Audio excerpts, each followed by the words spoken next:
بسم اللہ الرحمن الرحیم۔ السلام علیکم ورحمۃ اللہ وبرکاتہ۔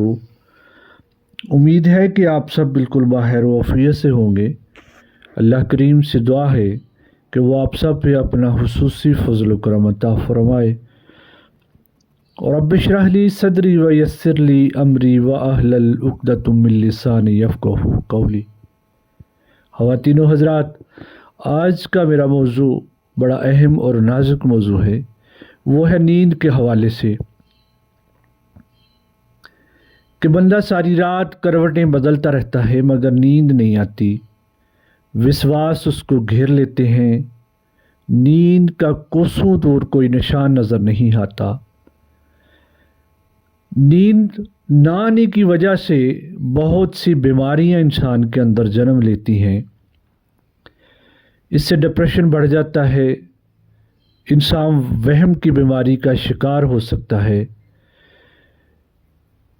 اس سے اعصابی تناؤ اور جو ہے وہ آنکھوں کے گرد حلقے بڑھ جاتے ہیں۔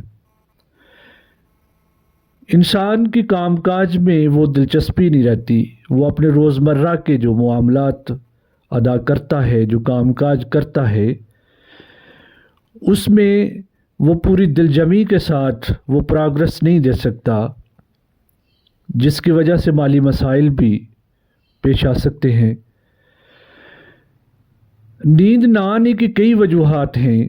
بعض اوقات کسی پریشانی کی وجہ سے بھی نیند نہیں آتی، کسی بیماری کی وجہ سے نیند نہیں آتی، یا انسان کو جو وسوسے ستاتے ہیں ان کی وجہ سے بھی نیند جو ہے وہ خراب ہو جاتی ہے۔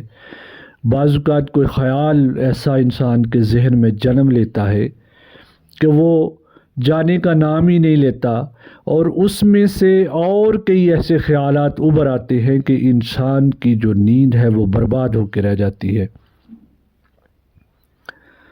بعض لوگ نیند اگر نہ آئے تو مختلف ادویات کا استعمال کرتے ہیں، جس کی وجہ سے انسان کے اعصاب جو ہیں وہ کمزور ہو جاتے ہیں۔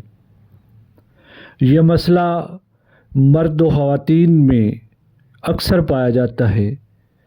بے خوابی ایک بہت بڑی لعنت ہے۔ جو لوگ صحیح طرح سے اپنی نیند کو پورا نہیں کر پاتے، وہ عملی زندگی میں ناکام اور نامراد ہی نظر آتے ہیں۔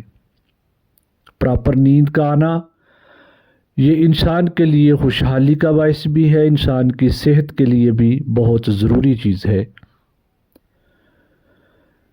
میڈیکل سائنس بھی اس نتیجے پر پہنچی ہے کہ جو لوگ پراپر نیند نہیں لے سکتے، جن کو نیند نہیں آتی، وہ معاشرے میں وہ اپنا کردار ادا نہیں کر سکتے جو کہ ایک مکمل اور پرسکون نیند لینے والا شخص ادا کرتا ہے۔ اس کے لیے میں آج ایک بہت ہی زبردست اور مجرب وظیفہ لے کے آپ کی خدمت میں حاضر ہوا ہوں۔ اس کے پڑھنے سے اللہ کے فضل و کرم سے اگر آپ کو نیند نہیں آتی تو 5 منٹ کے اندر آپ کو نیند آ جائے گی۔ اس کو پڑھنے کا طریقہ یہ ہے کہ اول درود شریف پڑھ لیں۔ سورہ احزاب کی آیت نمبر 56، ان اللہ وملائکتہ یصلون علی النبی یا ایھا الذین آمنوا صلوا علیہ وسلموا تسلیما۔ اس کو آپ 21 دفعہ پڑھ کے اس کے بعد آپ پھر درود پاک 11 دفعہ پڑھ لیں اور جسم کو بالکل ڈھیلا چھوڑ دیں، تو اللہ کے فضل و کرم سے آپ کو پرسکون نیند آ جائے گی۔ اس عمل کو کریں اور پرسکون زندگی جئیں۔ اللہ تعالی ہم سب کا حامی و ناصر ہو۔ السلام علیکم ورحمۃ اللہ وبرکاتہ۔